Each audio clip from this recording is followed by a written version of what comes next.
People. Hello?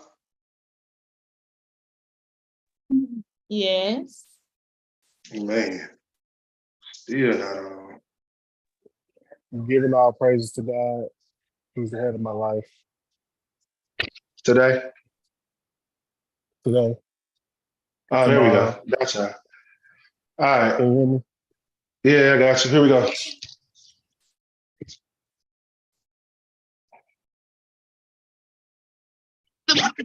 Two, three, 4, particularly. Keep the band. And that reason. It's time for the four ladies. What up, what it is and what it ain't, man. It is Tuesday. That's right. We moved to a different day, and it's time for another edition of the Full 180. I got the crew in here. The poet and didn't know it. Jules. And we have a different Webby today. That's interesting. But I like the specs though. They look good. Hope y'all had a good Monday, man. Monday was insane. You have to forgive me. I've been underneath the weather, but you know me. I'll be thugging it out. Be trying to make sure I persevere through everything. I'm trying to stay in the house and rest. You know, it's crazy how everybody tell you need some rest. You need some rest.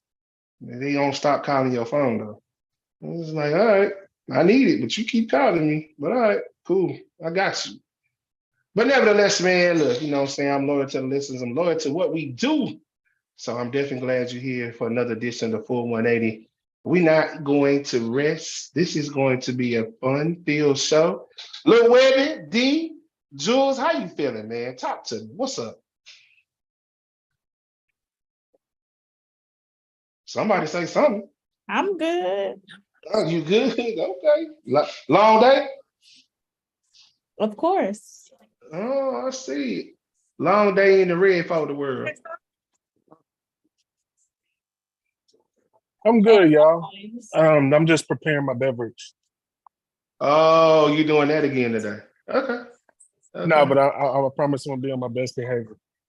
Yeah, you better today, boy, because he with me. They ready. They got something for us, bro. I see Webby got her glasses on. I know, huh? Look, that's that Claire Huxtable. Hello, Claire. How are you? What is that print? I'm doing well. Wow. It's the tortoise print. Tortoise?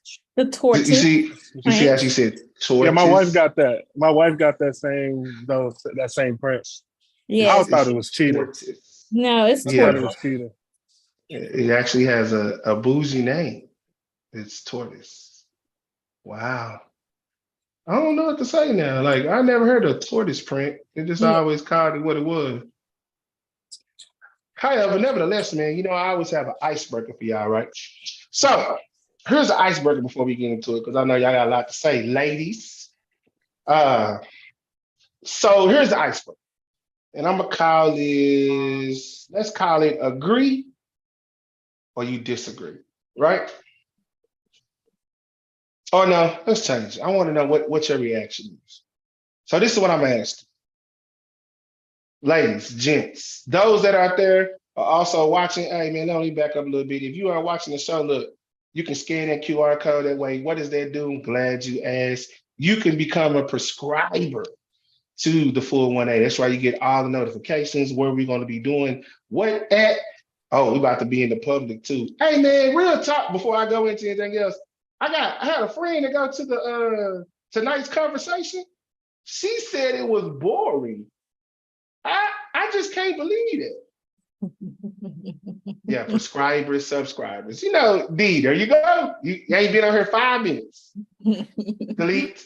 Where, you know what? Where Queen at? I know how to get you in trouble. But she said it was boring. Now I haven't fed any details yet, but I'm just curious to know what does she mean, because she texted me and I'm like, hey, what y'all doing? I said, how is it? And she was like, it was cool. She said these questions are whack. And she was standing, she said, well, we having a good conversation in the back. I was like, people spend good money for that. I was like, so that had me thinking, like, what they really be doing in public?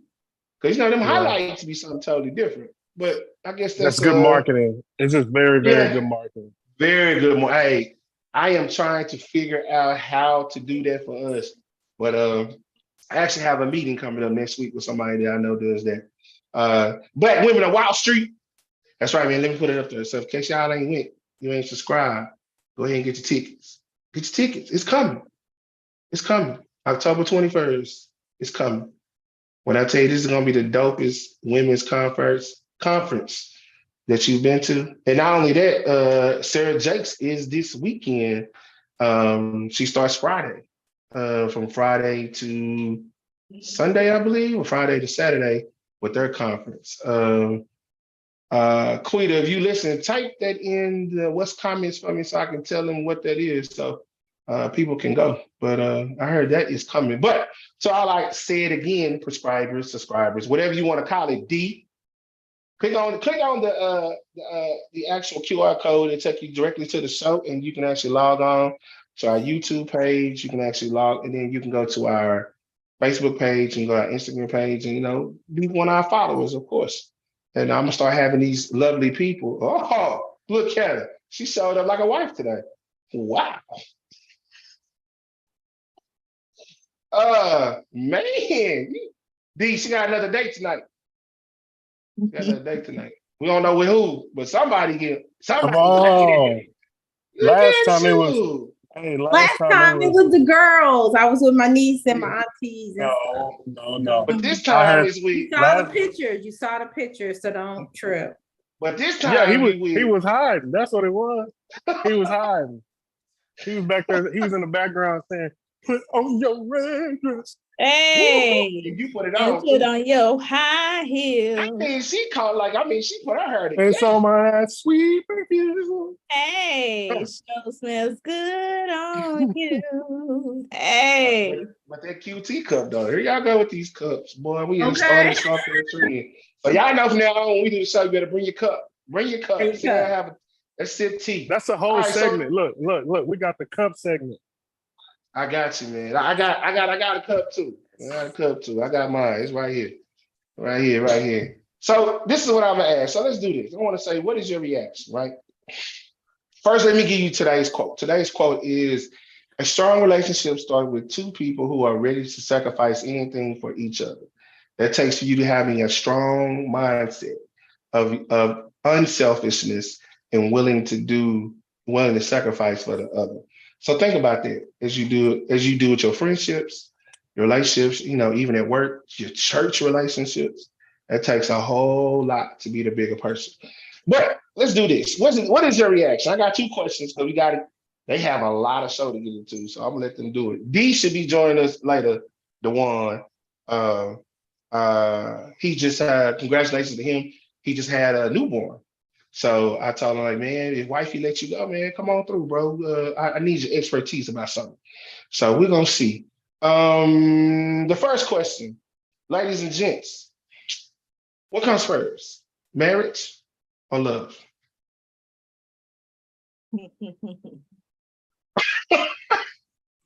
Why you laughing? Sip your cup. It's just a question.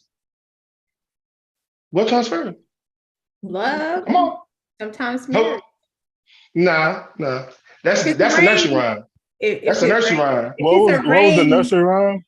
First comes First love. come love. First then come love, marriage, sometimes then marriage. comes There's Job. some The little big bit of thing baby sitting in that carriage. baby carriage. Look Yeah. at y'all. So before he married you, you were talking about, shoot, don't pull it out. Keep staying in. Stay in. Come on. Oh, whoa. What? Whoa, what? That just took a real turn. And I'm just he ain't got saying. nothing to do. What? I'm just saying. I Whoa. watched the video. That talked about that. Like a lot of ladies be telling me it was something about why they keep having kids, and dude talking about because keep having kids because you want these dudes to come inside you. And the two ladies that were there, they was like, yeah, I want that. I want that. Oh boy. One lady said she quit saying come in me and she said come with me. I said, well, hallelujah, I guess. If that's somebody you plan on having a kid with, because if that ain't. So we saying what comes first? What's the order? Love comes Okay. first. Love All right, comes Webby.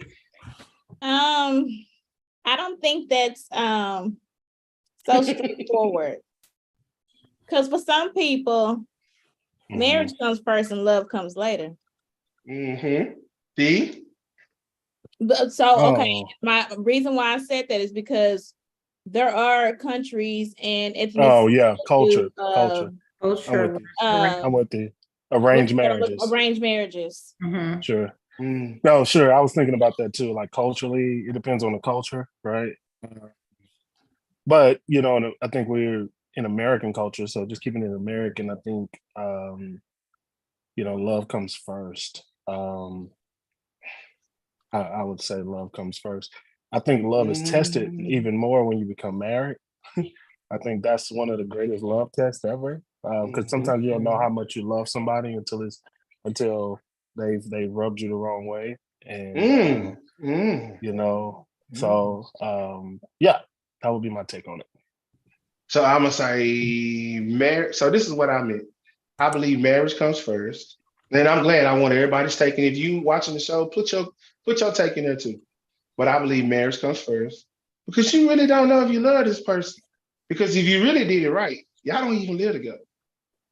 So see, now you got to go from having your own butter pecan. So then now I got to share my butter pecan. Don't nobody want your No, no, no. Hey, I gonna butter get you your own. pecan. Hey, yo, butter pecan Say, be jumping though. I ain't gonna I lie. don't even say, eat But ice no, cream like that. no, I So no. can't. I But can't eat it no okay, more. so I can't eat ice cream no let's more. let's take it a step further. Now, the other reason why I said it is because now when my plate comes to the table, you stick your fork in my plate before I do. Ooh, that's a lot. I That's a mean, But maybe here, lot. it was maybe you had something that No, was no. I delectable. don't, excuse my French. I don't give a damn what you thought I was delectable. Look, that we don't do that. That's manners. You don't do but that. here's the deal. Like, have you seen the movie The Brothers? Mm-hmm. Yeah. When the woman gives the advice that if he really loves you, he will That give you his last He gives last you piece of food. Last. say it again. Say it And again. Say it if again. if he His loves you, he. last, not my first. Keep your fork But on here's the the plate. deal. Here's the deal. Here's the deal. Nah, Even nah. even with that, if you love her enough while you're dating her, you're gonna feed her. Yes. I do. I take you So out to eat a lot. no, no.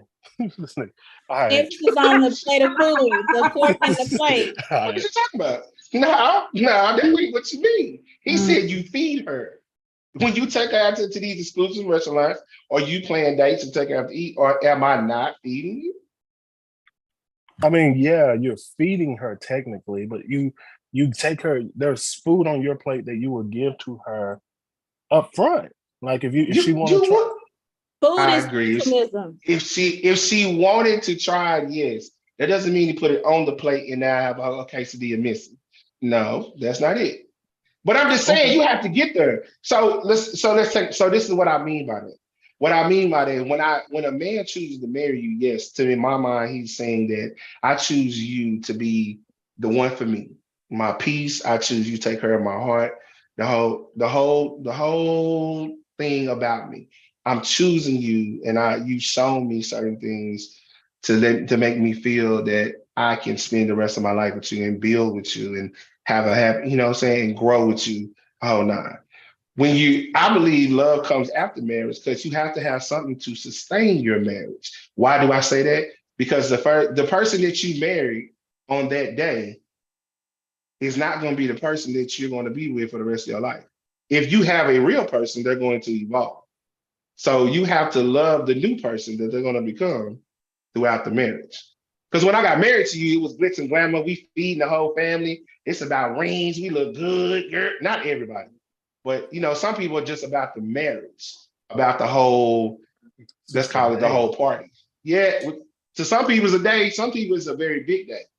It wasn't glitz and glamour when I married my I mean, a But week your before wedding was cool though. my wedding, my wedding was I was cool. there. But Your wedding was hey, but cool. here's the deal. Here's the deal. That week before we had got into it. Like we was like, hey, what you want to do? Like, what you want to do? I Like want to it, but shoot, but oh, right. I'm sorry. But nah, the reality is like, there with any relationship, there's gonna be adversity. There's gonna be things that you're gonna encounter, right?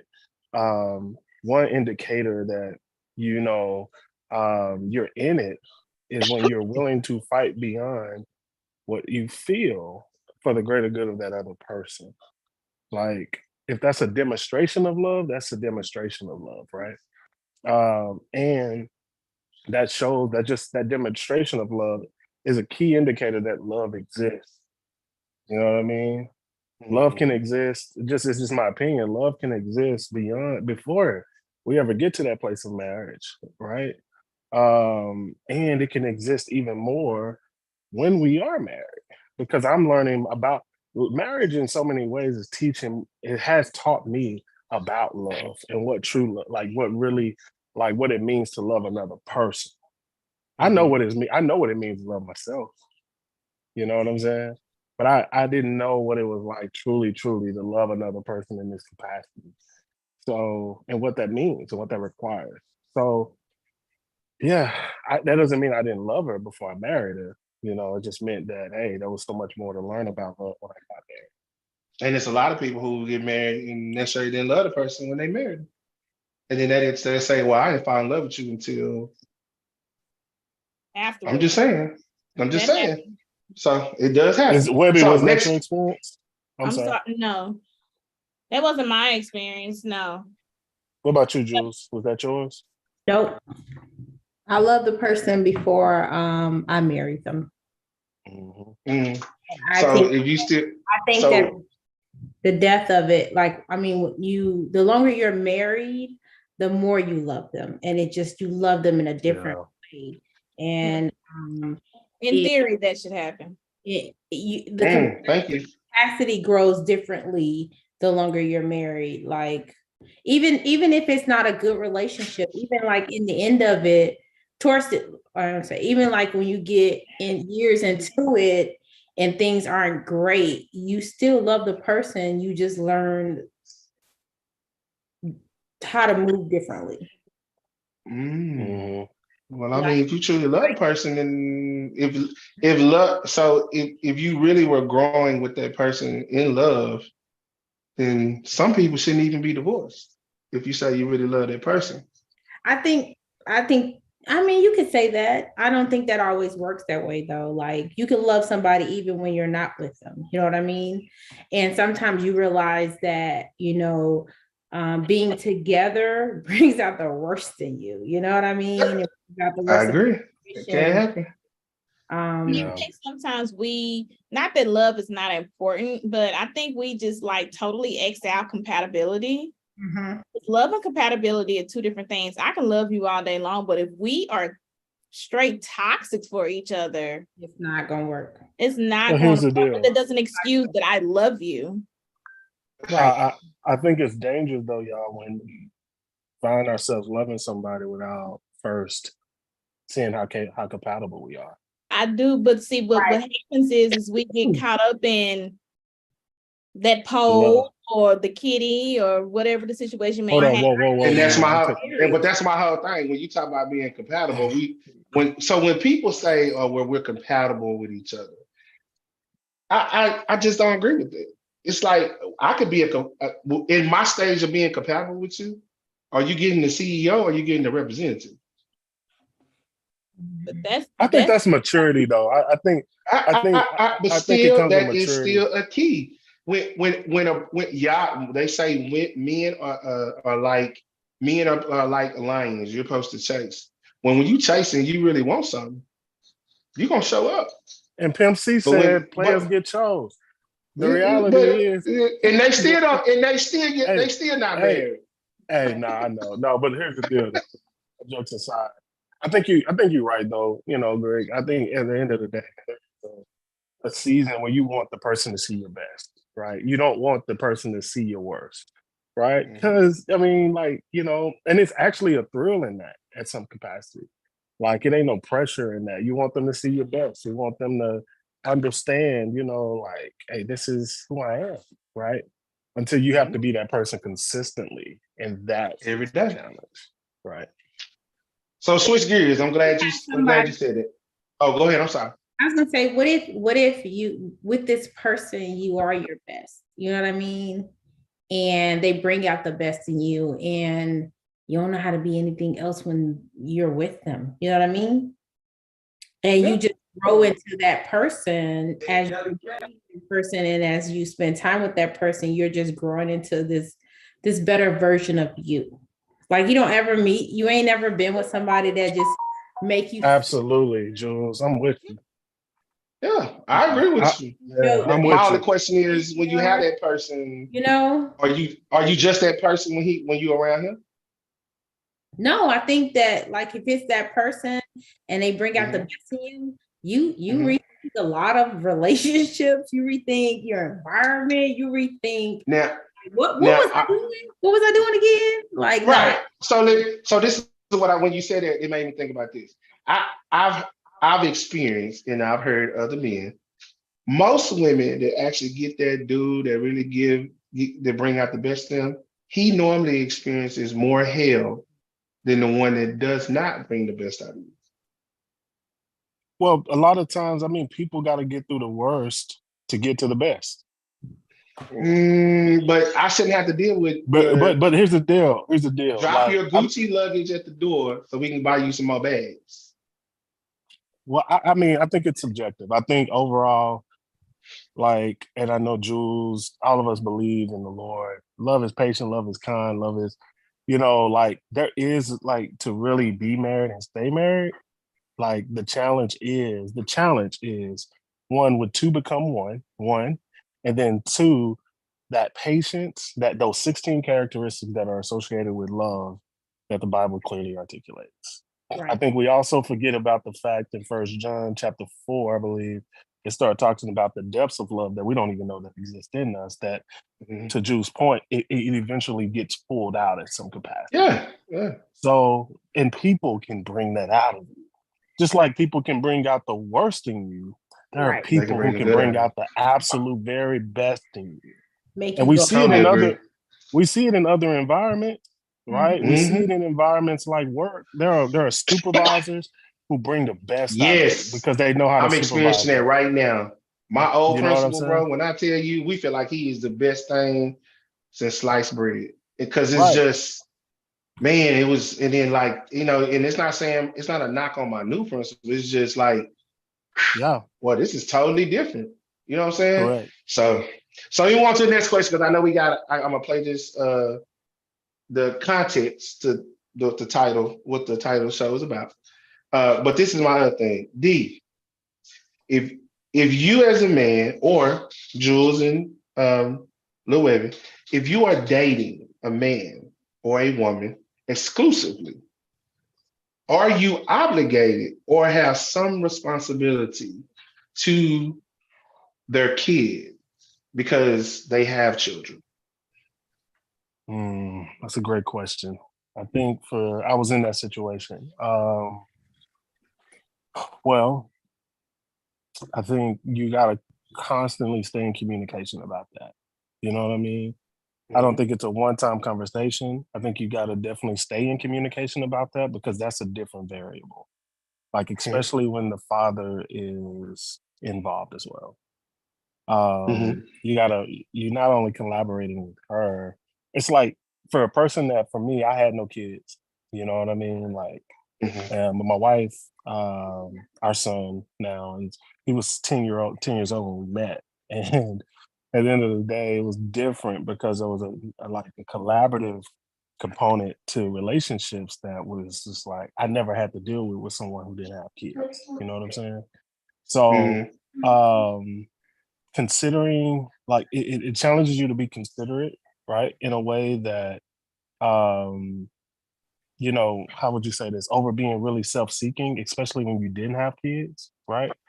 But you gotta honor that. You gotta honor that mom. You gotta honor the mom in her as well. If you're gonna honor her, if you ever expect for her to honor you as her man, there's a mom in her that, and there's a son or a daughter that really, you can't come over and show all that attention to mama, but not show no attention to the kids. But I will leave it here. I would say the most difficult thing to navigate through sometimes is when discipline shows up. And there's a culture that's already established between that mom and that child. And you're coming into that culture, and if you don't quite agree with that culture, how do you navigate that? That's what's difficult. It's tough, and I've seen it, and with a friend of mine, and this is a woman, and she came into the situation. Granted, she had a child, and he also had children. He was the sole primary, parent, and so was she. So that was a lot of shifting, changing conversations, discussions around that situation until, almost 5-6 years later, they're finally kind of coasting. And that took a lot of time. That wasn't a today, this is what it is. No. And then she had a younger child, but he had older children who had already were in a situation where they can form an opinion and, have conversations. And she had the younger child. So it was just a lot going on in that particular situation. So like you said, I can attest, even in my current situation, there's a lot of conversations, and it doesn't stop. Yeah, it's not going to stop at all. Yeah, I was second. I would just say that I agree. Like, you got to have the conversation with the person and where they are in their dating. Like, if you're just in like these early stages of dating, like, man, you have no input like into that child's having anything to do with their children. You just kind of got to be in that phase where you're not really actively around that person. Hopefully you're not active around their kids that early on, but if you are, that's a whole nother, like, I would want to have the conversation, like, where are y'all at? How are you with their other parent? With that, what does that communication look like? And then what role are you seeking me in this relationship? If we move forward, what is that going to look like? What are you expecting? What do you want out of me when it comes to like being a role model, or what influence do you want me to have over your kids? Like, if you want me to be around or not around, or what that looks like. So how to gauge yourself, if this person would fit in your world or you fit in their world. Because if you don't gauge it, then you're going in blind. And I mean, it could be really messy, especially if there's no structure in how everybody's communicating with the kids between you, that person, and then your ex or whatever, their father or mother or whatever it is. I think it could be very challenging if you go in blindly, and it could be very messy and hurtful and can ruin relationships. I think it has the tendency to be messy just in general because of the nature of the business. That's not those kids' primary, it's not their biological parent. And that's regardless if the other parent is there or not. And that's been my own situation. And I have plenty of friends who are also in blended situations, and all our situations are very different. It's and even the best situation can come with its own problems, because there is no rule book on blended families. There is no right, there's no wrong. It is, some days it is trial and error. Probably more trial and error most days than any other day. There's no, I think you guys are both just knocking it out the park. I think for sure it really comes down to your situation, and you have to be able to identify how and pray through what's the best way to navigate your situation. My testimony is, I remember one day I was struggling with it, and the Holy Spirit really whooped me with this one. And it was just simply this revelation. When I married my wife, Chase became family, like official family at that point. Like, and if Chase is my family, then whoever's related to him is not my family. And his dad is not my family. So how do I honor his dad while I'm honoring him? Ooh. And good. That, it still gives me chills, like, to even think about that, like, because that was like a real thing, man. Like, And then, guys, you gotta throw in child support too, right? Like, if there's any like child support that's involved, like although that's really not our situation at that capacity, or at least at that much like that, but man, like I got partners who are some of the best dads I know, but they're married. Their child is in, another household, right? And that household is receiving funds from his current household, which is with his wife. Mhm. Like, he's having to pay child support for his child, to another house. And in one of those other cases, his wife is receiving child support from the father, right, of her child. So when you're taking all of these different variables, this thing can get very tricky real quick. And it requires a lot of communication, it requires a lot of prayer. It's a lot. It can be a lot. Yeah. And I actually grew up in a blended situation. So my parents divorced when I was very young. And then my dad married this lady. And it caused a lot of confusion with them. Granted, they had other issues, but just the issues that I knew that I was privy to. And I lived in a whole nother state, and I'm causing problems, not me personally, but my presence, my being was causing problems. Like I don't know if she really understood the magnitude of what she was signing up for. And I say that because I only visited my dad summers and Christmas. But he sent money, he had to pay child support or whatever. So for several months out of the year, she didn't have to deal with me until she had to deal with me.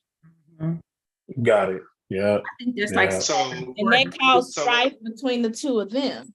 I think that's like super important. Not that I caused the strife, but true. We use we use a fence. So you was used as a fence to be the go-between, unfortunately.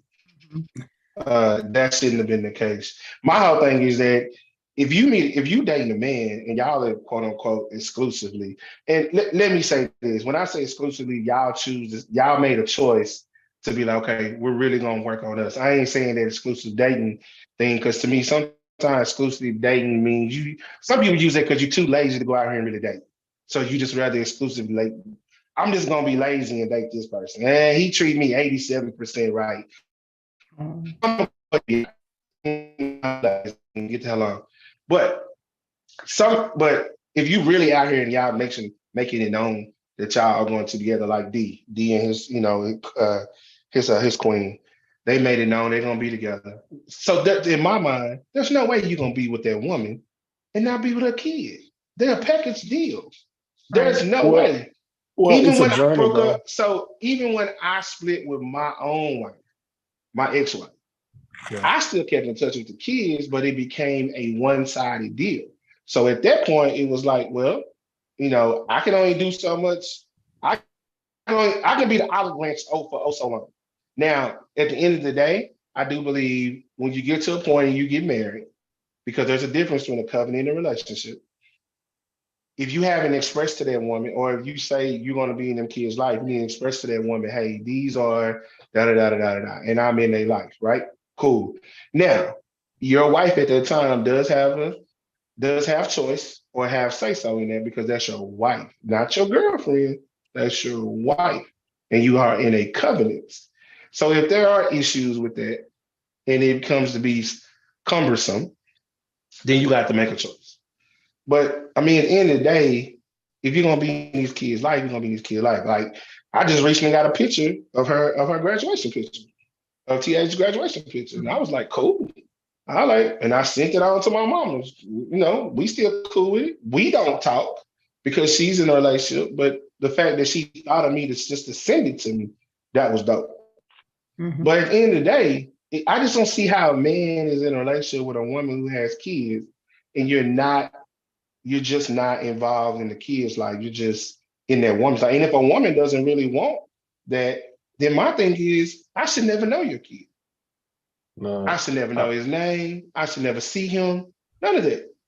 If you don't want me dealing with them, I just know I should just deal with you. Go, Juice. I was just gonna say, like, that's for me that it kind of sucks because I feel like dating someone with a kid can be like a really unique and rewarding experience. Like, it can present some challenges, but there's a lot of ways to maneuver around that and to work through those. Like, I mean, like, first off, like, you know, you got to be respectful of people's time. Like, if you've never dated anybody with kids, or you've dated people with kids, you know that, like, we got different kind of schedules. Like, sure do. And depending on the age of the kids, you really got different schedules. You got really got stuff going on, and you got to kind of be like, you know, mindful of those things, that that you're taking responsibility as this person's significant other, as like, I'm not going to add too much pressure there, and then I'm going to, like, you know, we're not just going to do stuff together, just you and I. We're going to also do some things with the kids, and understand that it takes time to build relationships with people's kids, right? You don't want to go in and be trying to be like super mama or replacement mama, or, you know, or replacement dad or anything like that, trying to, you know, woo the child, because then that creates like this underlining distrust, you know, with the kid at some point, sometimes, because you're giving kind of like a false hope, and then you wind up breaking it because you're not going to be consistently that way, or you wind up having to be some form of disciplinary for that child as well. But just, you know, just having, you know, good, clean communication, being open and honest, like, where you at in the dating process with this? Like, I like spending time with your kid, but I'm kind of uncomfortable in this setting, you know what I mean? So that y'all can maneuver the schedule or the dating appropriately, so that it's not so uncomfortable, or just spend more time so it gets better. Like, there's so many things that you gain from people with kids. There's that family niche, and that, I mean, it makes you better. Like, I feel like kids bring out the youth in you. They make you better. They challenge you in ways that, you know, a regular relationship doesn't. There's that whole family building and unity building, and seeing them be successful, and the joy that they bring to the table. Like, it's an awesome thing. Like, if you missing out on it, you missing out on it. That's man, that's good. Yeah, can I add something there? Yeah. I play the content. Oh no, what? There's a drag on your content. On me? About content. Huh? Yeah, it's cool. Go ahead, D. Go ahead. Oh, okay. Yeah. So, two thoughts I got. One, I'm curious that I know when Webby said that she was raised by, like, in a blended type of situation. Was that correct, Webby? Do you think that made your heart open to it as an adult, more open to it as an adult? Oh, like, yeah, but it did. But I just think, love my dad dearly. I don't think he did the best job in explaining what that looked like to my stepmom at the time. And I don't think my stepmom at the time really understood what she was getting into. Just because I lived in another state didn't stop my dad from being my dad. Sure. And yeah. And then too, Jules, I'm gonna say this to you. I wholeheartedly agree with everything you said. But there's something about when you conceive your own child that brings that to life even more. Right? For a person from a person that went from having no children, right, to dating a woman with child, and marrying a woman with child, and getting in your feelings on honeymoon and conceiving another child 9 months later. It was some different that hit different or deeper, to say the least, when DJ was born. Like, for me, when my son was born, like, it was something from a father perspective that kicked in differently. Not towards my child versus him, towards our oldest child, Chase. No, it actually made me love Chase better because I was like, yo, like there are some things you don't know. And here's the truth. Here's the thing: can't nobody love your child like you. Right. At all, bro. It's just, and it's hard when we try to get somebody to love our child the way we love them. It's not gonna happen. I can love your child, but I'm not gonna love it the way you do. It's a great gift from God. Yes. But there's and because that can very well happen. In fact, they can love them, you know what I mean? They can love them even more. The man who raised me, who's my dad, is not my biological father. But he is you would never hear him say like any of that. We're blood. We're connected. That's my guy, vice versa, right? Can't, like, he's been to everything for me, he's been there for me. Like, that's my guy. And you know, that's just what it is. And the Bible speaks about that. But the reality is it's one of those things too that, you know, there was something that had to happen as it relates to me, you know, becoming a father, that just God used that to allow me to be able to love Chase even that much more better. That much more. So. All right, man. So let's go and get into it. I apologize, lady. I didn't think we were gonna go that far into the conversation. The topic today is ready to go from miss to Mrs. The ladies got this together. So let me give you the context, and they're gonna give you the content. Yes. What is a wife? A wife. A wife is a blessing from God. A wife is a gift from the Most High God. Men confuse wife with slave. Man, I need a wife that submits to me. Brother, are you submitting to God? Because a wife is a gift from God. If you can't submit to a God, a woman should submit to you. A woman wasn't created to be your servant. She was created to be your helpmate. She was created to help you tackle the hard things in life. So if you believe that your woman should cook and clean for you, you've mistaken a wife for a servant. Now, a good woman, if you put her in the state of peace and you provide her every need, a good woman will make sure you're okay because it's in her nature to nurture. But she wasn't created to be a slave. She wasn't created to be in the kitchen. She was created to help you. Help me with what? To elevate your life. Hello. Even when you're no longer on this planet, she brings your children into this world.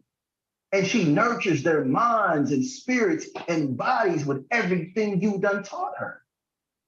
So if you marrying a woman for her to cook for you, you a foolish man. Matter of fact, you're not a man at all. You're a boy trapped in a man's body.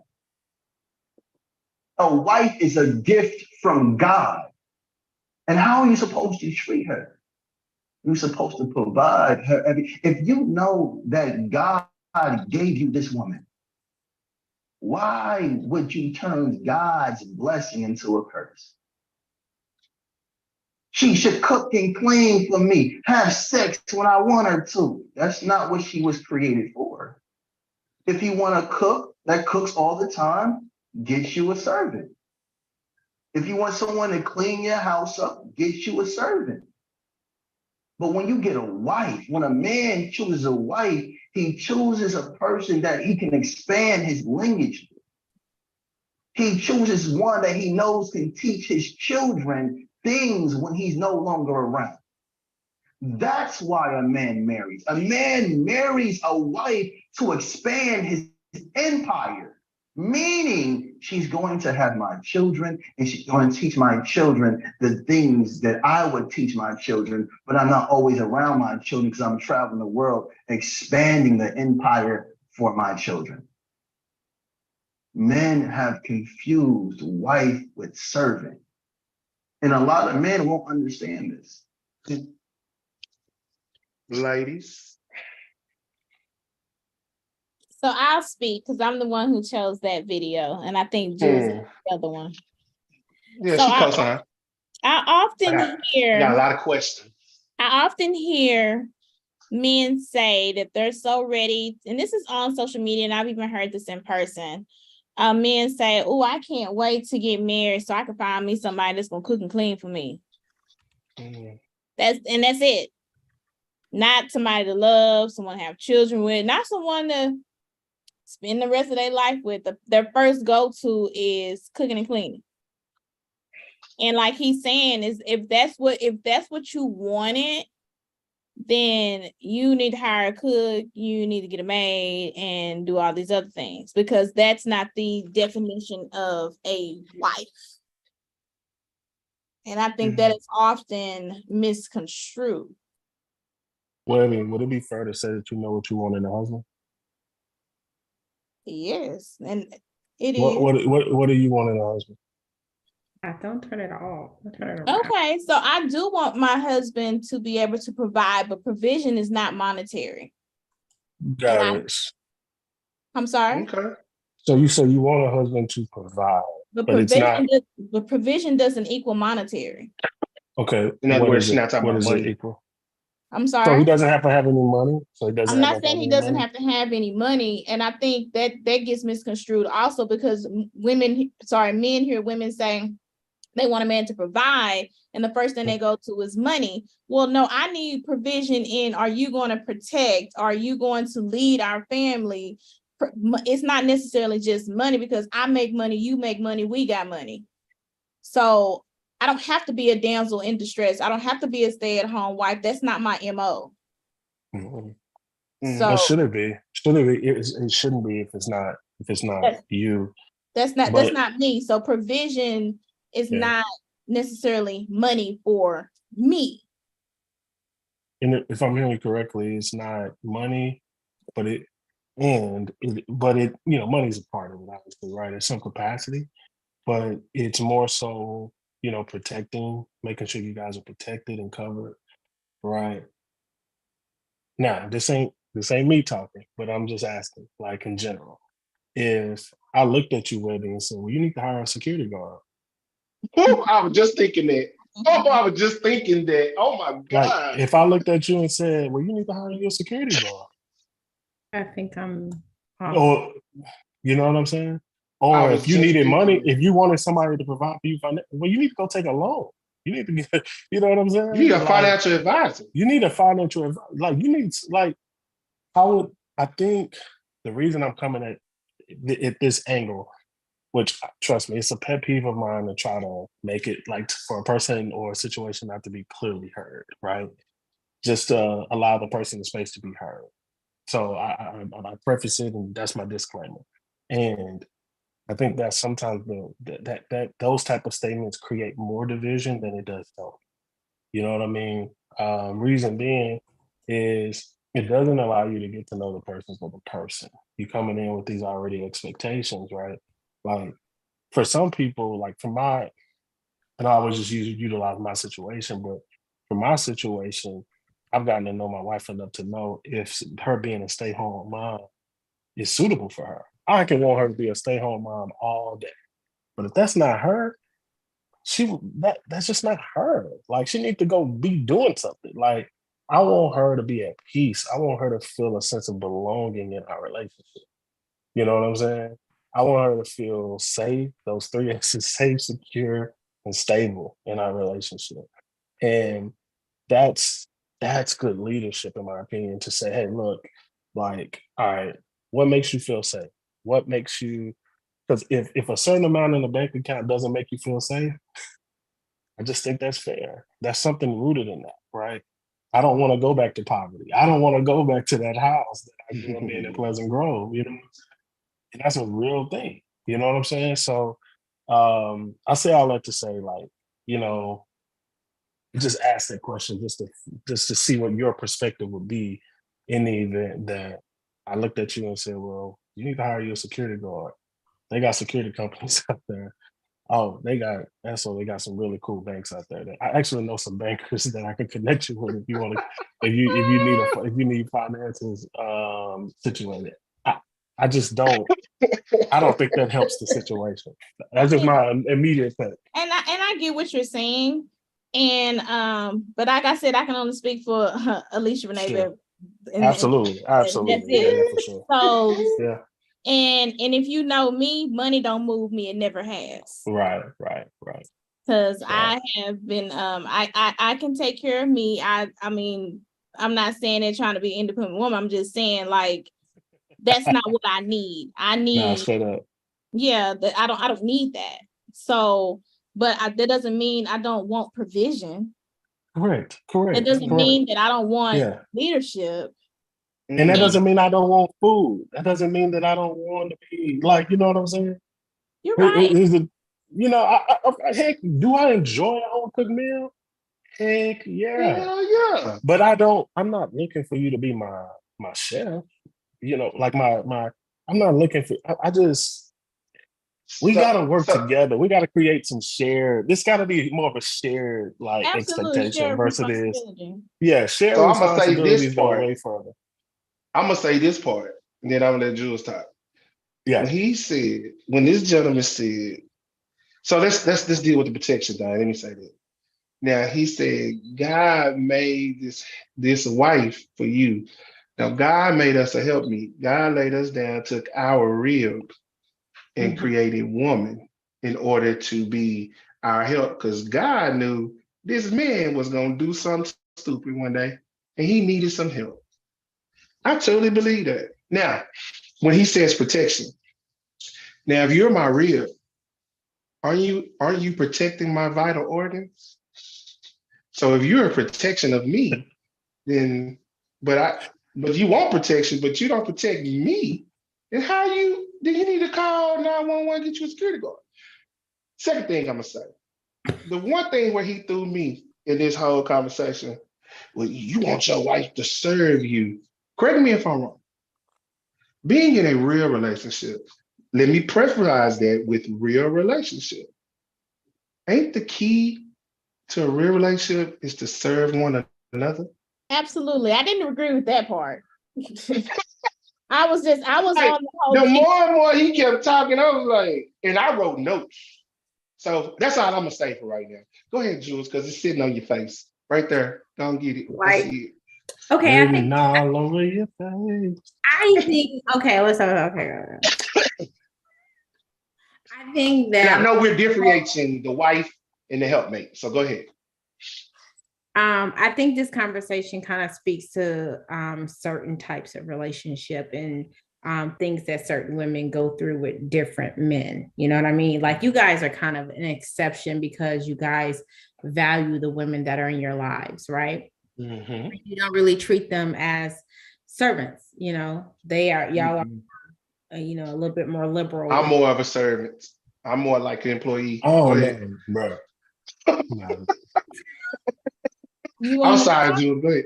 I'm trying to get served up. Always. So like he was saying, like, Adam, God gave Eve from Adam's rib as a helper and a suitable companion for him, right? So I think in that he's just trying to say that, that the wife is not inferior to her husband, but rather they have like a unique role in marriage, in a marital relationship. As a helpmate, that doesn't mean that she's supposed to do everything you tell her to do, in a sense, as in a servitude way. There is, it's a two-way street.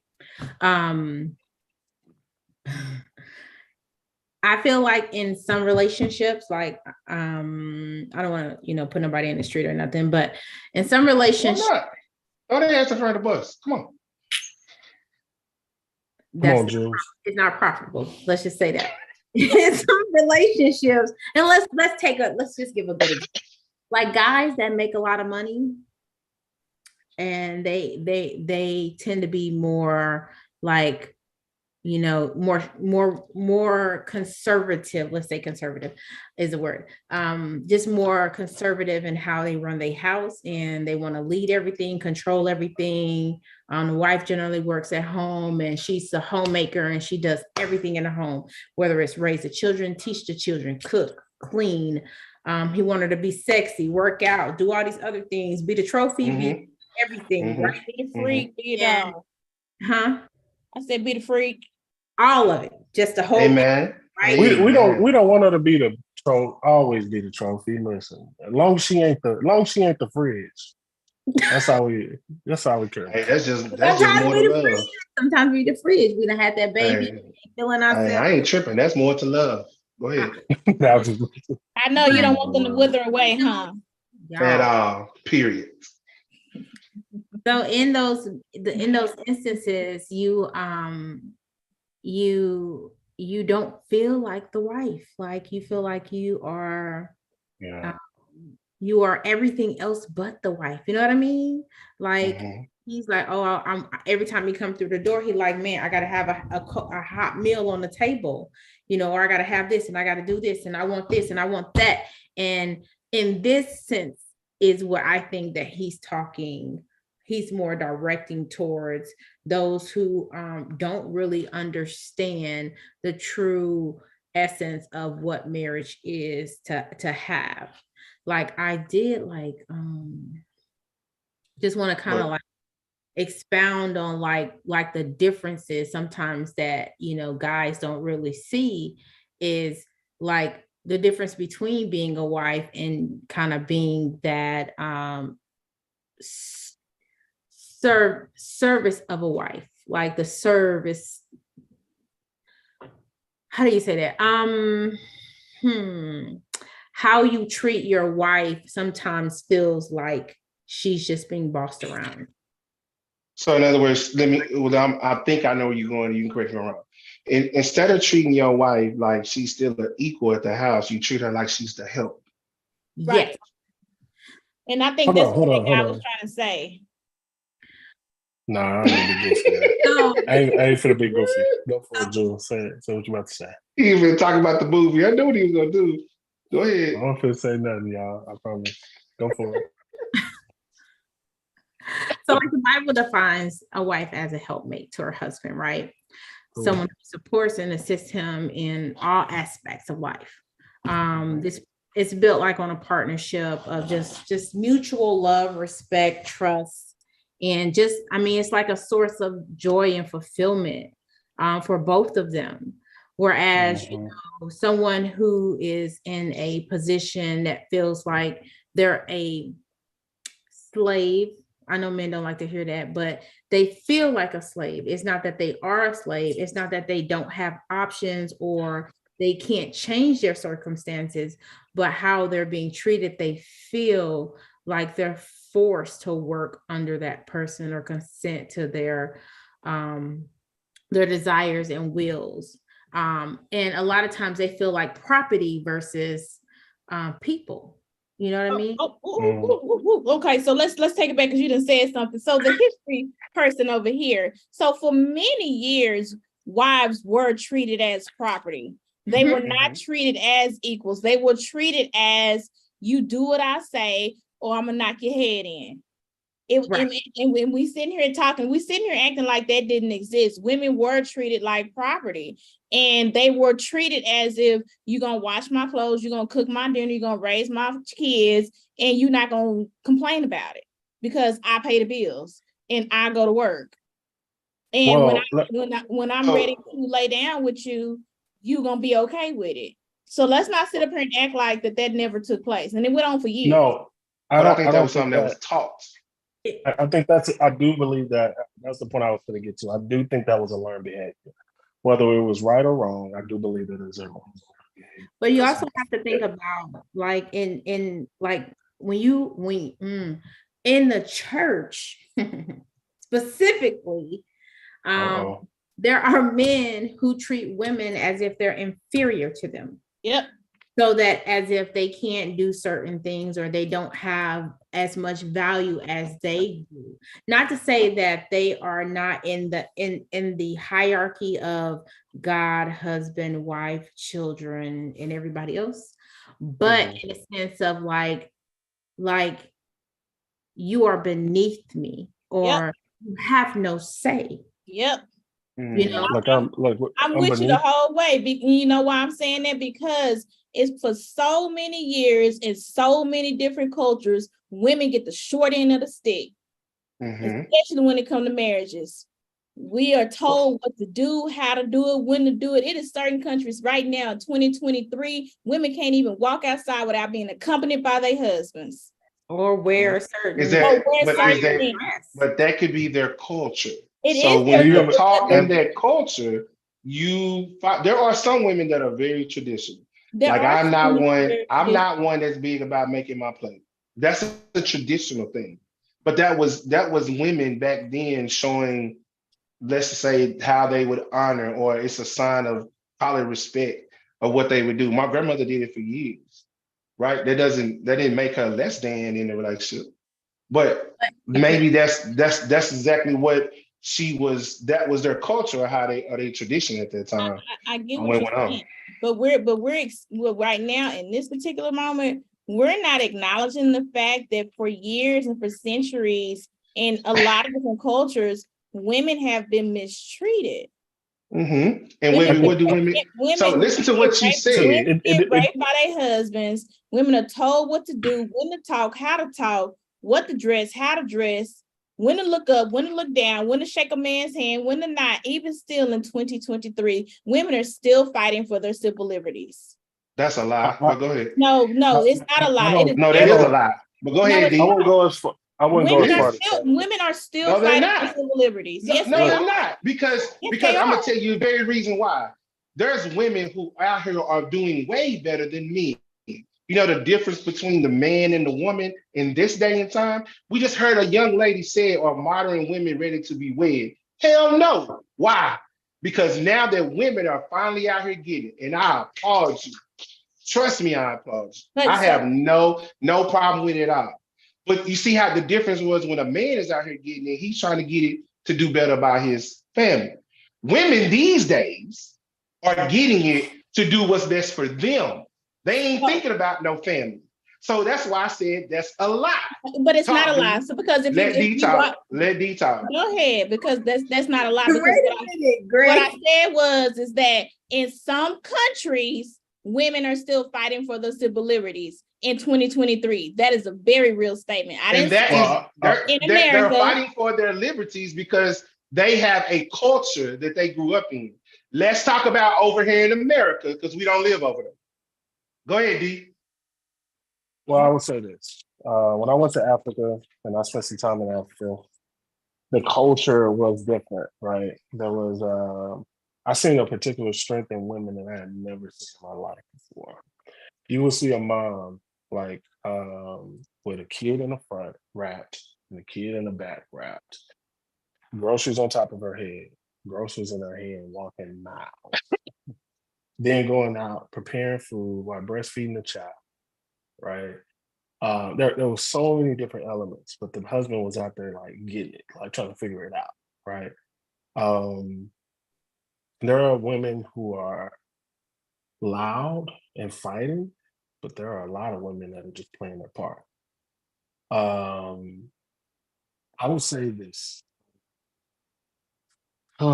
I think the ultimate point I was thinking about when just listening to both you, listening to Drew, I do agree that there are women, right, that are not honored in a way that they should be honored, right? This concept of, and I can go here and make this point, but I don't know if it's even worth it. But there are men too that are being raped, believe it or not, like boys who are growing up, and these women are raping their ass, like, and it is not cool. Like, you know what I mean? It's a lot of men turned whores because they were touched or fondled or had premature sex at an early age from a woman who decided that she wanted to have sex with him, who was either a babysitter. It's been all kinds of things that have happened. So sometimes I don't want, so you got to be very sensitive when you go to those type of spaces. So that's why I just try to stay away from it. But let's take it to the word. When Christ said, what greater love is it for a man to lay his life down for his friends? Then he goes down and say, I no longer call you slaves, but I call you friends, right? I call you friends because a slave doesn't know what his father, the master's thinking, basically. So then he ends by telling us to love and unselfishly seek the best for one another, just like he is for us, right? In relationships, man, we talk about all these different roles, but I don't hear enough, in my opinion, people talk about their friendship in that in relationships. Like, I never married my girlfriend. I married my friend. You know what I mean? I married somebody that was a friend, right? You know, and we weren't friends for years. It's not that type of story. I just never I wanted to build a relationship with her. I didn't want to date her. That makes sense. Like, yeah, but I did that in a way that where I made a choice that when I talk to her, this is gonna be the only person I talk to, right? Now, Jules, I hear you saying, yo, that's an anomaly these days. So I don't want to be, I ain't trying to be that guy. I like to say, oh, I'm this, I'm that. I'm not. I'm just telling my testimony, you know, because I was a terrible guy at one point, right? I still grieve from like different women that I wish that I can apologize to, even today, because of the maturity that's happened, right? I would just say overall, like, I mean, it's going to be very hard to build relationships with one another if we tear each other down, or if we find reasons to not accommodate each other. Because yes, you are his helpmate, but who gets to determine the help that's needed? There's things that he got to be able to communicate to you to say, I need your help here. And there's things in him that he's going to have to be humble enough to receive the help he can't see. Because there are things that, if you walk with somebody long enough, there are things that you will begin to see in a person that you realize, hey, hold on, that might be a blind spot for you. Let me help you here, right? And then, so when that time comes, are you able to receive that? But then there are times where I clearly tell you, I need your help, right? And are you willing to do that? You know what I'm saying? And then I think the last thing I would say is, with all that you guys were explaining, like when you were in a relationship, if this is something that you've experienced personally, did you feel safe enough to share that with the guy? I think that in most cases where women feel that way, they are not always mindful of it until they get to like a breaking point. And they don't, it's not a big deal at first. It's kind of like the idea of, let me give you a visual idea. Say you have a little piece of thread and you tie it around your wrist and you're just like, it's just, that's one thing. And then it just happening over and over again, right? So it may be a little string at first that you feel like you can kind of break free from, or you feel like it's not such of a burden. But say you tie that string like 50 times, then you're like, I feel stuck. I feel trapped. I feel like I have no voice. I have no say. And it becomes a bigger and bigger thing.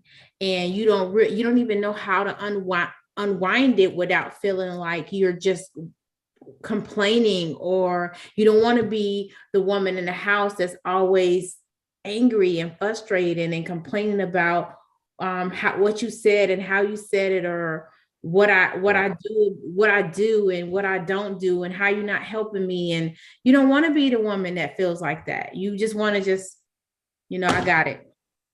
It's Jules, I know you. I'm gonna do as best I can to get through it, and I'm not gonna burden him with this because I know he's trying. I know he's not doing it intentional, but it's hurting me. You know what I mean? Yeah. If I don't know that, like, here's the deal. Like, if you don't tell me until we done got to like 25, like with that example that you gave, like if you didn't tell me the first few times that this happened, within the first few times this happened, because a lot of times, first time it happened, depending on how extreme it is, sometimes we won't say anything. We'll try to just give it maybe, let me see if this is what it ain't this that big is. a deal. It ain't that big of a It deal. ain't that big. Right. And it's those things those small things, right? Because those small things are really a lot of times an indicator of something that's bigger. That may be that may show up at the 50th round. And now that one thing that started off as something small now is turned into a big thing with layers. layers. Mhm. And the deal is, if we are not effective in our relationship for communicating, we can't read minds. I can't read your mind. You can't read my mind. I know Avant taught us I can read your mind, but he was lying. The reality is, overall, like overall, we cannot read minds, y'all.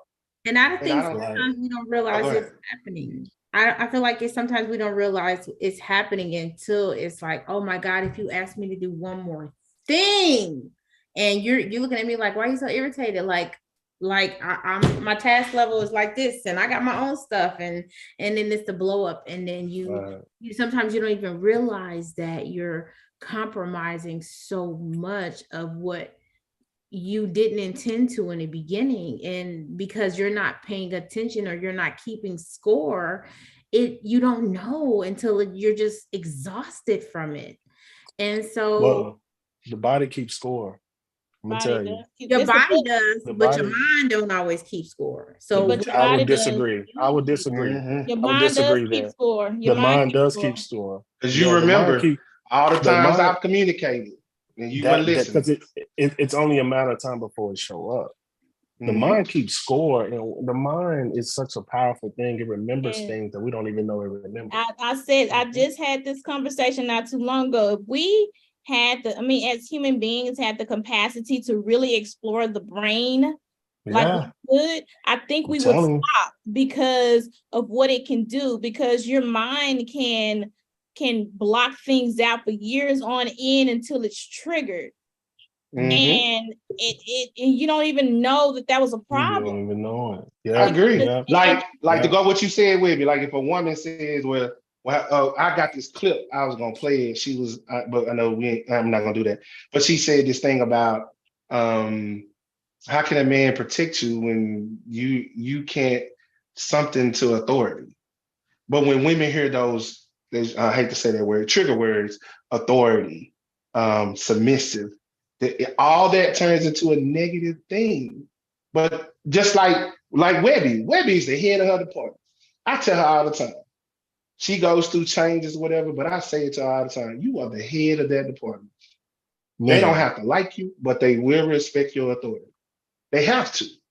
Because when stuff hit the fan, ain't nobody from that administration office coming to look for nobody but you. And that just trickles on down. But some people don't want to submit to your man's authority. Well, if I'm providing protection, wouldn't you have to submit to my authority in the relationship? And it's not a bad thing. It's only a bad thing when a man uses it the wrong way. And Dee, what you said a while ago, and wait, I'm listening to continue because I didn't interrupt you. But Dee, what you said a while ago, communicating is more than that. To me, I had to learn that I knew how to communicate, but there were times I was not comprehending and definitely wasn't listening. Go ahead, Webby. Yeah. I forgot what I was saying now, but you was talking about the whole exploring the brain and all that. Oh yeah, the brain keeps scoring, your body keeps scoring. My friend was telling me there's a book called The Body Keeps Score. And it doesn't, and I think that sometimes it has a negative connotation when it doesn't always have to be a negative connotation, because your body keeps score whether it's positive or it's negative. It just keeps score. It just keeps going. It just keeps score. It just keeps going. It's the same reason why your body can shut down, like in ways that you won't even be turned on by that person. You can love that person to death, but for some reason you can't get turned on in a way to where you have to go to that place that you. That's that resentment. I don't know what it is. I don't know. I can't say it's always resentment, because sometimes it's not. But it's something, guys, and that's the point. Like with studying the brain from a neuroscience perspective, it's really something there that is triggering. And here's the deal: like we can't negate self-awareness, right? Sometimes we're not very clear. We don't understand ourselves enough sometimes to really to be able to respond effectively in relationships. And I would challenge you there. You know, I'm not a psychologist or a psychiatrist by far, but if somebody want to go fund me to study the brain, please catch up A. Renee Beverly 1923. But I'm just saying, shoot, what was I going with that? Who was we talking about? You're trying to do a GoFundMe. So while you thinking about that, Web, don't forget that point. Oh, go ahead. I'm sorry. No, what did you just say right before that, D-Lou? I was just basically saying that I was talking about self-awareness. Oh, yes. So sometimes that is a journey. And it is not overnight. And some things can resurrect 20, 30, 40 years later. And that we're having to deal with. And also, with that being said, sometimes when we think that we've completely healed, that's why I said there's no such thing as completely healing. Healing is a journey because your body keeps score. And if something happens and triggers that emotion, your body is going to respond, even though your mind is not trying to. Listen, I agree with you. I think I would say this though. That's why I think a relationship can be so cool if we allow it to be. Because there are things about me that I did not know about me. I didn't know how I responded. I don't even know. My wife, she would say that you don't hide things on your face. Like you don't have a poker face, right? Me, I thought I had a poker face, right? But I don't, right? And I wouldn't have known that if it wasn't from her. You know what I mean? So there's things from a relational perspective that can be very fruitful if we allow it to be. But it requires us to be humble. It requires us to be, we talk about submissiveness, right? But submissiveness is not, I never heard submissiveness in marriage vow. What I heard was to honor, to cherish, to love, and respect, to learn and to hold. You know what I mean? And that honor, sometimes we don't know how to honor each other, man. We got to be better at honoring each other and respecting each other. And a lot of dudes get beat in the head for that because either you raise your voice or you that you have touched me like you touched your mama for the 12th time, and they just turn around with that like, okay, what? Like when Jules was saying a while ago, like I got my stuff, I got your stuff. Well, I got my stuff, I'm doing your stuff. It's like, oh, if you say something to me one more time, but I don't really think we ever think that's a two-way street. Because some women come home and treat your husband or treat your dude like he's your employee. I'm not your employee, I don't work for you. I don't. I work with you. I don't work for you. So when you speak to me, you need to speak to me in the same manner that you want me to speak to you. Well, can I say something to that could get, real quick? Go ahead, bro. Just real quick.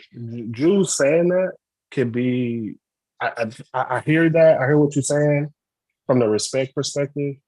And there can be something going on with it to be addressed. That can be an outcry as well. Like, I got your stuff, I got this stuff, I got that stuff.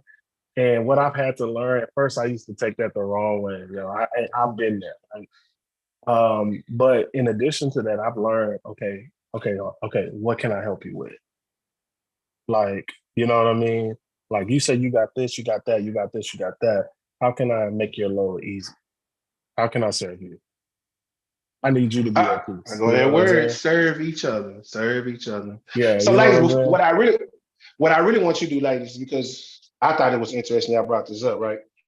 But I want y'all to break down to us fellas, like we don't know nothing. Just in your perspective. And I'm not saying your perspective is great, even though I respect y'all perspective. What are the differentiations, or what is the difference between the wife and the helpmate? Mm-hmm. So there's not a difference between a wife and a helpmate. They are the one and the same to me.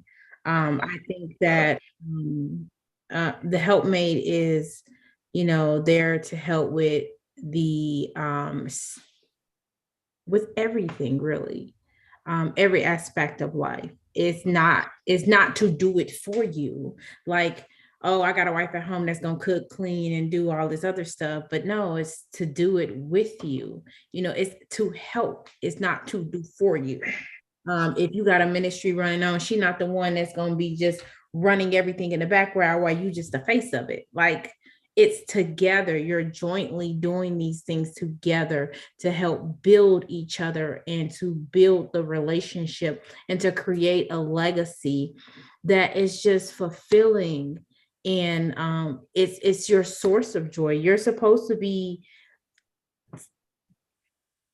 each other's rock in this, like that mutual love and respect and trust, that safe zone, that protection. Like, not only is she protecting you, like, I'm gonna tell you many times where I had to protect my husband because people were attacking him from a spiritual aspect, and they would try to come through me to get to my husband. And you have to learn how to deflect and maneuver and do all of those things to make sure that he is not being attacked unnecessarily. Some things you can't prevent, but at the same time, you don't let the unnecessary things come through. Even like when you're protecting his honor or his pride, whatever it is that you're protecting from just your presence and how you interact with other people, because just like he's a representative of you, you're representative of him. You know what I mean? And there's so many ways that marriage is amazing. Like that, even the protection of your home and your family, it go both ways. I'm there to help you in it. You don't have to do this by yourself. There's nothing out here in this world that you have to do by yourself. And that's what I mean by just the support and assisting him in all aspects of life, whether it's just emotional or physical support. Like, part of marriage is coming together so you don't burn in hell for physical desire. You know what I mean? You're not out here in the street messing it up, not being honorable to God's word. There's so much of it that is just great. And submission is good as well if it's done appropriately. But when you misuse and turn that into like some indentured servitorship or slaveship, or where you feel like a woman has to do what you say when you say because you the head, now that takes a whole nother negative vibe to it. And I just, in this conversation, as far as this, it's a lot. It can really ruin a relationship, like all that when you're dating and then you have these underlying ideas of what marriage is or what a wife is, or that you don't really understand how she's supposed to move in your life and how you're supposed to move in her life, then you have this frustration of, her real role versus some ideal role, which don't always, go together. It's just communication, I think. I don't know if I answered your question. I kind of got off on a tangent. No, you're cool. I mean, it was your perspective. I wanted to know because that's what it said. Well, when y'all was sitting in this, I was like, okay, I want to know what the difference is between a wife and a helpmate. I mean, I know what my process was, but I wanted to hear it from a woman's point of view because I might have it wrong. Right. Webby? I think it's multifaceted, depending on the situation. Sometimes we're called to help. Sometimes we're called to be strong in that moment. It just depends. But I don't think that there is a difference between a wife and a helpmeet, because the wife is supposed to be the helpmeet. But I think what we do or how we respond is determined upon the situation. And it's, I was gonna go back a little bit and say, like in the comments, he talks about, your wife is not your slave. And the idea that the wife and helpmate or the helpmate equals slave is kind of, that's where the breakdown is. It's like helpmate, slave, not, because wife and helpmate are the same thing. And so like when you treat your wife without regard of how she feeling or what she needs, or is this the best decision to do this, then You treat her as if she's property or a servant to you. She's only here to fulfill your needs, or she's only here to move this forward for you, then that's not a wife. That's your server. That's your servant. So that's the difference. And as far as when we say a wife and a slave, because a slave is not a helpmate, she a slave. She's just doing what you need to be done. And when you see that you're not reciprocating for her, where you're not helping her, you're not engaged with her, you're not trying to grow her in the same way that you're growing, then that becomes an issue. That means that you got some stuff to check within you. Like if every time you look up, she's the only person doing everything, then you need to be asking yourself, how can I help my wife? How can I pour into my wife? How can I make this better in our relationship? So in this day, at this time, from what you just said, what a wife and helpmeet is, just out of your eyes, what you see in this world, how many of those have you seen that are willing to do what you just said? As in wives? Yeah. How many women? I got a whole bag over here in my That's what I'm talking about. From what you see going on in the world today, how many women are really worried about being a helpmate instead of really worried about being a wife? Wait a minute. They worried about being a slave, or because a wife and helpmate same thing? No, because being a wife. What's your definition of a wife? Because being a wife is the title. The helpmate is the function. Y'all just said it. What? Y'all just said it. The wife is, if I'm your boyfriend, I'm your boyfriend. That's my title, right? That's my title in your life. That's a title you gave me. But if I'm your boyfriend, I'm treating you like shit. Then I'm not husband material. 2, I'm not honoring you, respecting you, everything you just said, what they're supposed to do with each other. So you have some women who are so worried about being a wife and getting the ring on their finger, but then when it's time to show up and do the work, the work, which is being a helpmate. And that's not indicative to just women. This is men too. Men just want to put a ring on them so nobody else gets them. But you don't want to do the work. When it's time to get their work, put their work in to sustain your marriage. So there is a difference between a lot of people chasing the title and ready to flash their ring and put it on Facebook and do all that other stuff. But then when it's time to really, really get into the trenches of being a wife, you wake up one morning and be like, the hell did I sign up for? Because this is not what I wanted to do. I thought this was gonna be something else.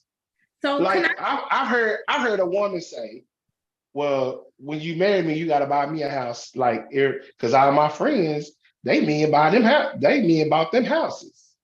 So you want us to live in a house together and then buy you another house? That's not being no helpmate. So can I jump in? Of course. I'm just you asked me and I'm just telling you. So I personally think that he that findeth a wife findeth a good thing, right? Supposed to. The person that you find that you want to wife will generally have the characteristics that you want in a wife. So you got to kind of adjust yourself as to what you want in a wife and what you need in a wife, and see if she has those characters. You know what I'm saying? If you just choose a woman just to have a woman, then you chose what you chose for a wife. And you got to deal with that. And you got to learn how to love her as is, because, the man is required to love the woman as the church. And that don't mean the church don't always obey God. The church don't always do right or do as you say. But I mean, you chose the wife. So you have to decide on what you want out of your wife. What do you need from your wife? So if you're looking at a woman and she's not wifey material, then do you choose her? Do you make her the wife? Like, I think everybody has their own need for what they need in their spouses, just like women. You asking women what she wanted a husband, like that's what she wanted her husband. That's what she's seeking for. Those are those characteristics that she needs to be successful in her marriage. So I can't really judge what somebody else is out here, what they doing and is they wifey material or not. That ain't I ain't looking for no wife. But I hope not. But we claim, as I said, you ready to go from Miss to Mrs. But are you really ready to do the work that comes with the R? Or are you just ready to just live the what's name? And you said something, and I'm gonna get y'all out of time for 2 minute drill. You said something, you talking about God, love your wife like you love the church. Now, in my recollection of now, how I understand that is, the church is never the building because the church is within us, right? Right or wrong? Say it again. Is the church the building? When we leave church, do we just leave church and we're not there? It's not the building, man. Church is the what? The people. So my whole thing is that when I hear that, I understand now that whoever I marry and call my wife, I'm not in love with the building of what she looks like. I'm marrying her because I see what's within her. That's how I understand that now. Because if we supposed to love a woman like, God say love a man like you love, like God love the church. God didn't say love the building, it's the people that he loved. Because he's seen what was within those people. Just a thought. Don't have to be right or wrong. Oh, I could be wrong. But it's always been my thought. 2 minute drill. So let's go with the 2 minutes. D, you quiet. What's wrong with you?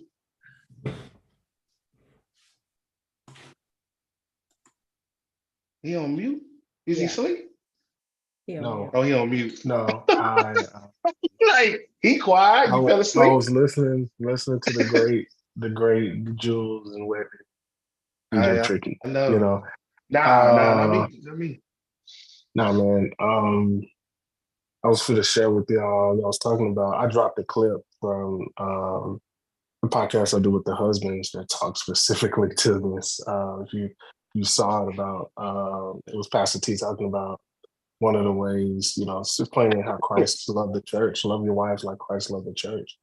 And one of the ways you do that is by anticipating her needs. Not allowing, yourself to wait on her to tell you her needs, but to anticipate. Get to know her enough to where you can anticipate her needs.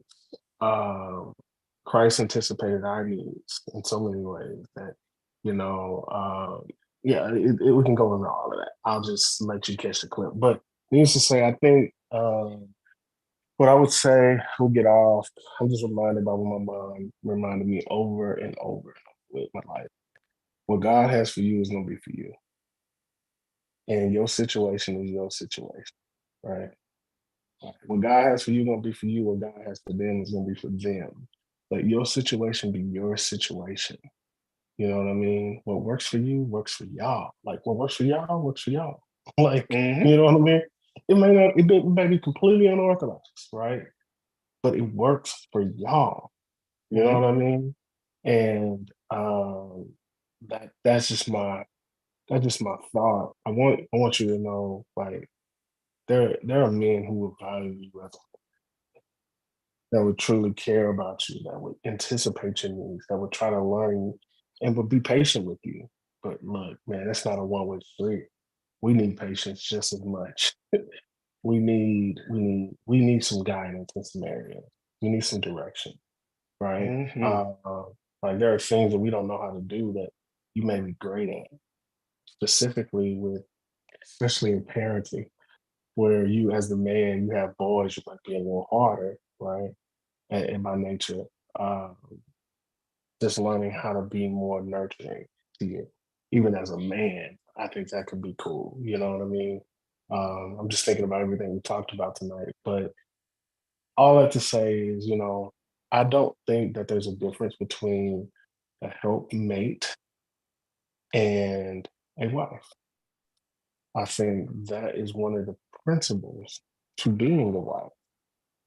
Just as much as it says to love your own husband, that's another principle that I think that's associated with that. I know we have all our opinions to that. So for me to get off this tangent, if anybody, on a funny note, the same people who say help meet are the same people that say salmon. L is silent. It's the same. They the same. Okay. Same people who call it a helpmate is the same people that call salmon salmon. Salmon. Again, the L is silent. Come on, Webby. Teach us, Webby. Hey, but I say, don't do the dictionary. You know she gonna come after you. She got the Come on, little Mine Webby. is in English. Oh, it don't matter. We just call you dictionary because you are Webster. Come on, Webby, give these 2 minutes. Come back, Professor. Webby. Oh, okay, good. Come on, Jules. And then she gonna laugh. Come on, Jules. Jules, are you there? Yes, I'm here. I just was on mute. So 2 minute drill. Let's go. So I'm just gonna say that just to stay on topic, that the concept of a wife as a helpmate is a beautiful thing.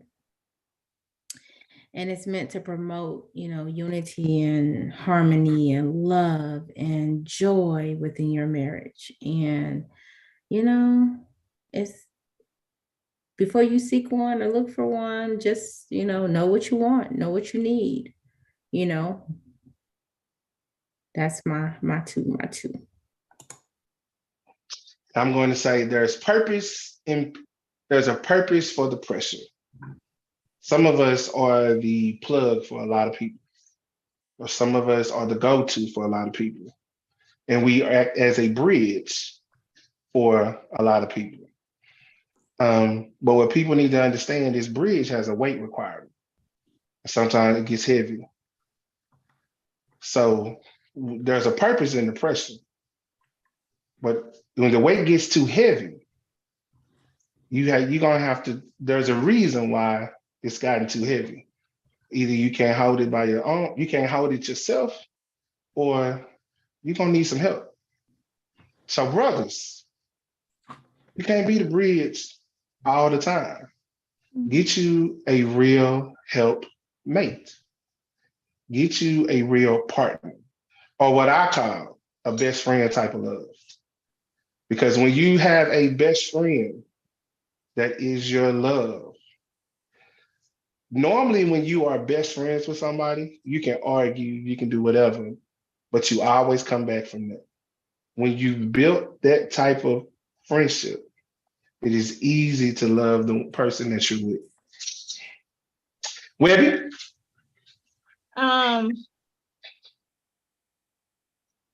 Just you, at the end of the day, you have to know who you're getting involved with and understand what they need by, understand each other's needs and not go in it with your own ideologies. Because what you may believe may not be what they believe, and hopefully you guys can come to a general consensus and have the marriage that both of you so desire, and not a even though I'm all for servant marriages and things like that, but not a dictator type marriage. I like that word. So we're gonna switch it up tonight. Normally, D would end it with a prayer, right? Because that's how we do. We normally pray in, pray out. Ladies, I want one of y'all to do it tonight. Come on, Does not matter who. Come on, Evangelist Jules, you got it. Hallelujah, Jules. Take us to the She's an tent, evangelist. Jules. Take us to the King. Come on. on, girl. Come on. Look, Take us to the tent. Look, That's too much heavy pressure. bridges. You got Take it. us to the Come on, tent. Evangelist. All right, Take y'all. us to the tent. We got a prayer request. Oh, what's the prayer request? Nah, I'm being silly. Don't do it. All right, y'all. Dear Heavenly Father, we come, thanking you for this day. Thanking you for allowing us to have this time of fellowship and to share your word, and also to just, dig into these relationships and have something to go back and discuss with our significant others.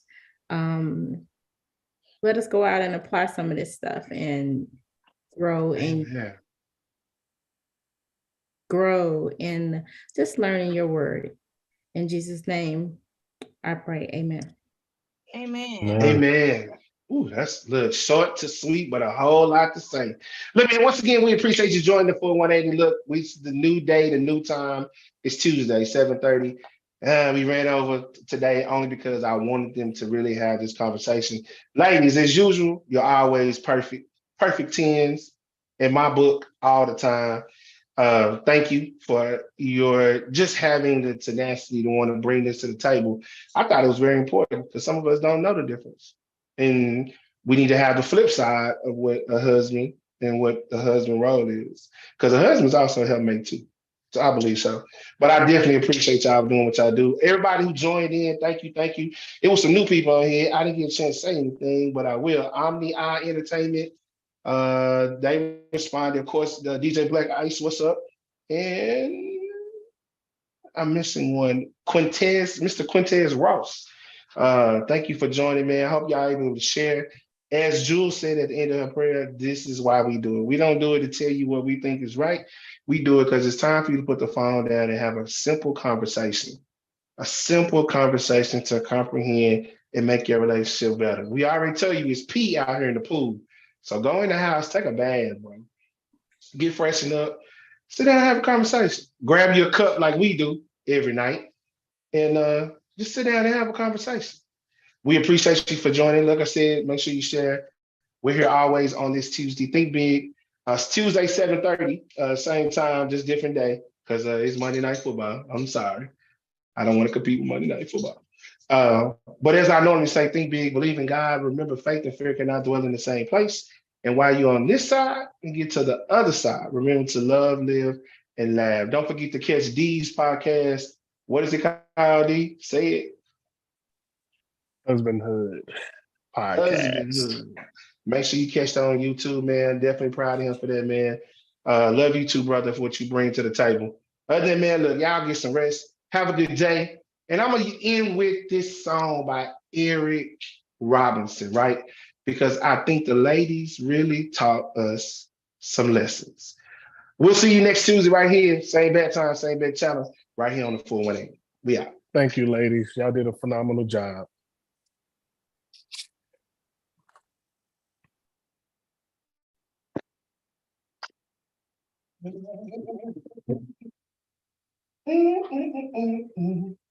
God has a funny way of showing you lessons.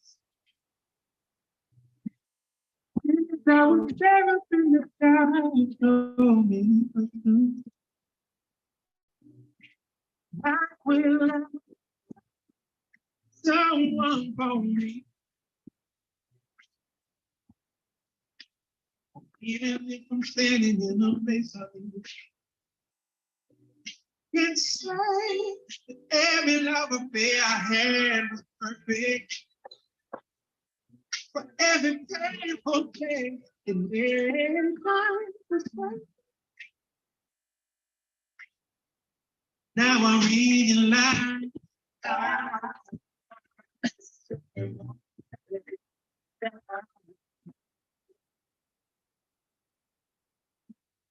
oh baby,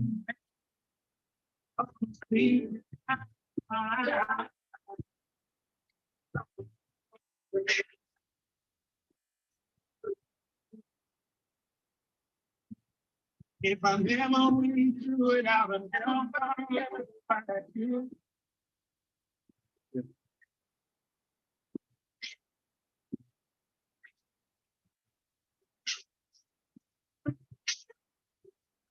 It's about the past, it's all about the present. I wasn't meant to be until the day I felt it from you. It's all my back to you right now. So great. One more day, I realize.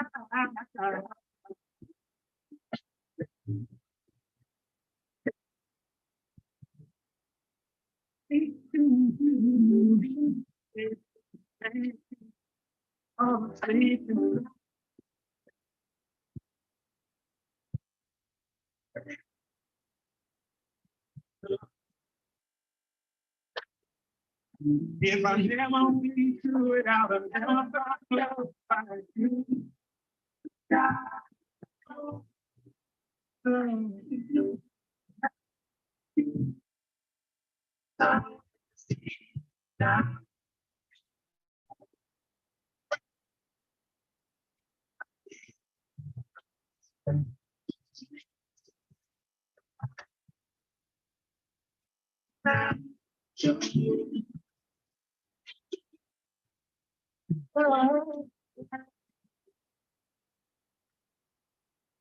Can't help but think I'm so baby. I see, now I realize.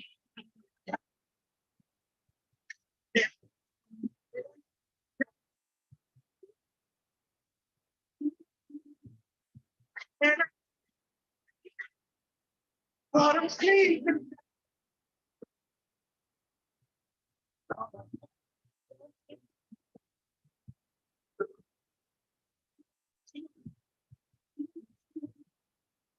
Baby.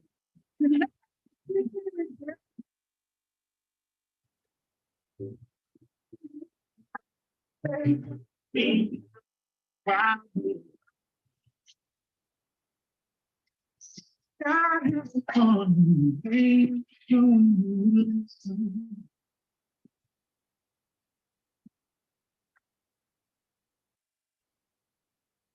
Really, that's all, folks.